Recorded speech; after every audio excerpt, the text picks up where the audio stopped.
Good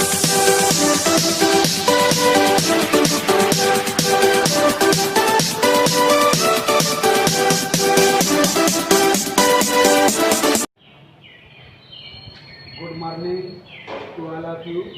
You are welcome.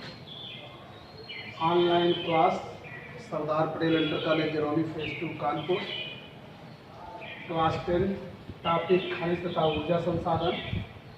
जैसा कि बच्चों आपको विदित होगा कि पिछले ऑनलाइन वीडियो में मैंने आपको खनिज तथा ऊर्जा संसाधन में धात्विक अधात्विक खनिजों के बारे में आपको बताया था। धात्विक खनिज के अंतर्गत मैंने आपको लौ खनिज के बारे में आपको बताया था। आज हम उसके आगे के धात्विक खनिजों के बारे में प्रकाश डालेंगे। मैग्नीज, जैसा कि आप सभी जानते हैं कि मैग्नीज का उपयोग मिश्र धातुओं को बनाने में किया जाता है और मैग्नीज एक बहुत ही उपयोगी धातु है। मैग्नीज का उपयोग सूखी बैटरियों, वार्निश, पोटेशियम परमैंगनेट बनाने में, क्लोरीन गैस या ब्लीचिंग पाउडर या रंग बनाने इत्यादि में किया जाता है। उत्पादन एवं वितरण, आपको मालूम है कि मैग्नीज का उत्पादन में भारत का वर्ल्ड में तीसरा स्थान है। जैसा कि मैंने आपको पहले बताया भी था कि भारत में जो भौगोलिक स्थिति आप देखते हैं तो उसके आधार पर जो हमारा दक्षिण का पठारी क्षेत्र है और पठारी क्षेत्र के अंतर्गत जो छोटा नागपुर का पठार आता है वो भारत का सबसे अधिक संपन्न क्षेत्र है खनिज उत्पादन के मामले में। और छोटा नागपुर के अंतर्गत जैसा कि आपको मालूम है कि पश्चिम बंगाल, छत्तीसगढ़, झारखंड, बिहार, उड़ीसा, मध्य प्रदेश ये इलाके आते हैं और इनमें अधिकांश खनिज प्राप्त होता है। भले ही इसकी मात्रा कम या ज़्यादा हो, लेकिन ज़्यादातर खनिज छोटा नागपुर के पठार में पाए जाते हैं। तो मैग्नीज का सबसे अधिक उत्पादन करने वाला प्रांत है, इसमें सिंहभूम डिस्ट्रिक्ट बहुत ही मशहूर है, बालासोर, मध्य प्रदेश, छत्तीसगढ़, कर्नाटका, महाराष्ट्र और झारखंड। इन प्रांतों के अंतर्गत मैग्नीज का प्रोडक्शन किया जाता है और मैग्नीज बहुत ही उपयोगी धातु है। दूसरा आता है अभ्रक। अभ्रक एक बहुउपयोगी खनिज है। ये ताप एवं विद्युत का कुचालक होता है। जैसा कि आपको मालूम है कि अभ्रक का उपयोग विद्युत उपकरणों, रेडियो, वायुयान, औषधि निर्माण, टेलीफोन, पंखे इत्यादि में इसका प्रयोग किया जाता है या लोहे को इस्पात बनाने में इसका प्रयोग किया जाता है। अभ्रक उत्पादन में भारत विश्व में प्रथम स्थान पर है और झारखंड का जो रूबा अभ्रक है वो विश्व में, वर्ल्ड में भी फेमस है सबसे अधिक, क्योंकि इसकी कोडरमा और बहुत सारी जो खाने हैं वो अभ्रक उत्पादन के लिए जानी जाती हैं। झारखंड और बिहार में भारत का लगभग 60% अभ्रक का प्रोडक्शन किया जाता है, उत्पादन किया जाता है। इसके बाद आंध्र प्रदेश, राजस्थान, तमिलनाडु और उड़ीसा के क्षेत्रों में भी अभ्रक का खनन कार्य किया जाता है। तीसरी खनिज धातुओं में जो बहुत ही इम्पोर्टेंट खनिज है वो है बॉक्साइट। आपको मालूम है कि बॉक्साइट का प्रयोग एल्युमिनियम बनाने में किया जाता है। एल्युमिनियम सबसे हल्की धातु है और आज के इस आधुनिक युग में बॉक्साइट का उपयोग बहुत ही महत्वपूर्ण उपकरणों के बनाने में किया जाता है, जैसे बिजली के तार, क्योंकि ये विद्युत का सुचालक होता है। दरवाजे या खिड़कियाँ या वायुयान, रेल के डिब्बे और एल्युमिनियम के बर्तन इत्यादि में इसका प्रयोग किया जाता है, क्योंकि एल्युमिनियम बहुत हल्की धातु होती है।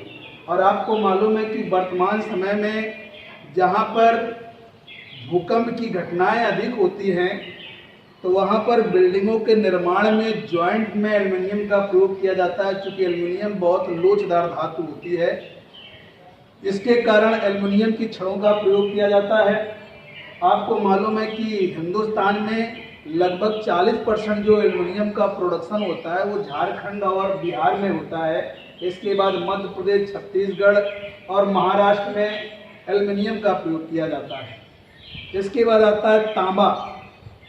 आपको मालूम है कि तांबे का वर्तमान समय में बहुत प्राचीन काल से ही आज के युग में भी बहुत ही बेशकीमती धातु के रूप में तांबे का उपयोग किया जाता है।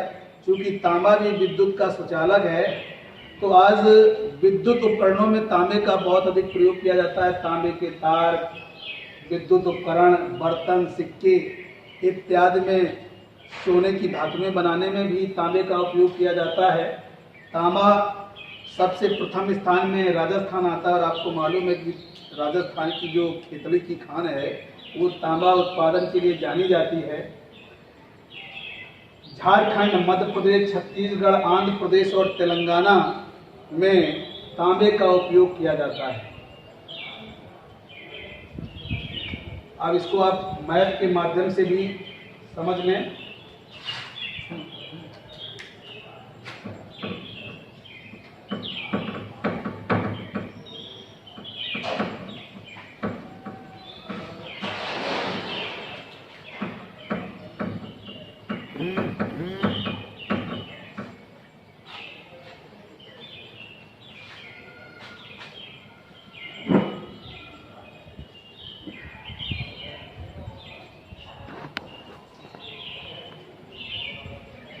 ये किन्हीं धातुओं का यदि परीक्षा में ये क्वेश्चन पूछे जाते हैं तो क्वेश्चन देने के साथ साथ यदि मैप के साथ साथ इनके उत्पादन एवं वितरण को आप दर्शाने का प्रयास करेंगे तो आपके नंबरों में कटौती नहीं होगी और आपको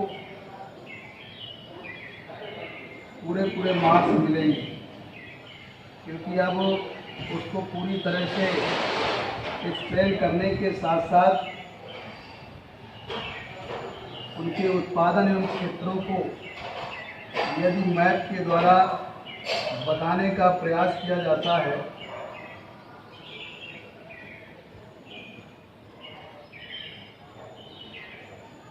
तो एग्जामिनर के मन में ये भाव उत्पन्न होता है कि स्टूडेंट्स के पास एक्स्ट्रा क्वालिटी है, जिसके कारण वो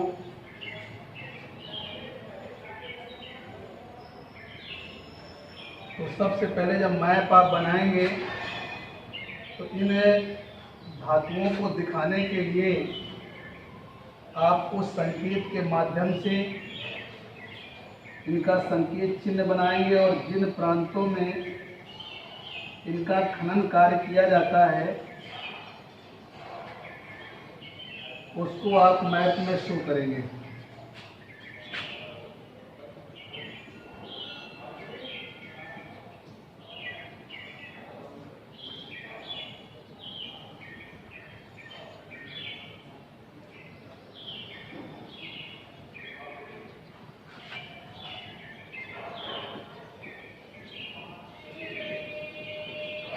मैग्नीज, अभ्रक, बॉक्साइट और तांबा।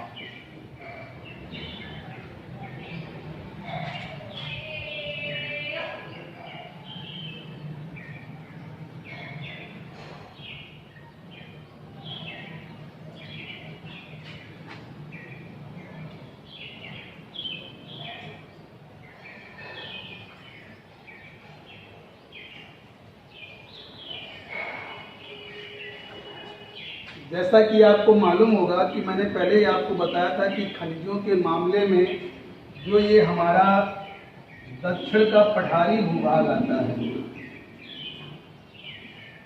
ये जो हमारा एरिया आता है, ये भारत का लगभग 90% खनिजों का उत्पादन करता है और इसमें खासकर ये छोटा नागपुर का जो पठार है इसके अंतर्गत चाहे ये पश्चिम बंगाल हो या ये आपका उड़ीसा हो या ये आपका झारखंड हो या इधर का ये सारा जो आपका ये आपका चाहे छत्तीसगढ़ हो या इधर का ये आपका मध्य प्रदेश हो, इधर ये आपका चाहे राजस्थान हो, इधर आपका चाहे ये महाराष्ट्र हो या इधर आपका ये कर्नाटक हो, चाहे ये आंध्रा हो या इधर आपका ये आपका तमिलनाडु हो,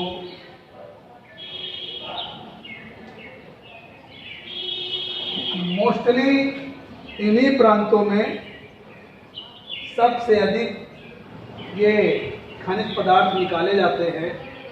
तो अब इनमें चाहे वो क्षेत्रों की बात करें तो जैसे झारखंड या अभ्रक, आपको मालूम है रूबा अभ्रक, तो इसमें आप संकेतों के माध्यम से जब आप शो करेंगे तो ऐसे संकेत आप बनाते चले जाएंगे और इसके बाद जब भी इन क्वेश्चनों को आप अटेंड करेंगे और पूरी थ्योरिकल पार्ट लिखने के साथ साथ मैप में जब उत्पादन एवं वितरण की बात होगी, चाहे खनिज पदार्थ हो या कृषि हो, तो उसमें मैप बहुत ही आवश्यक है। और यदि इन क्वेश्चन का पूरा मैटर देने के उपरांत मानचित्र के द्वारा यदि उत्पादन एवं वितरण को आप दर्शाने का प्रयास करेंगे, शो करेंगे, तो आपको पूरे मार्क्स मिलेंगे। थैंक्स। आगे के धातुओं के बारे में हम आगे के ऑनलाइन क्लास में आपको बताएंगे।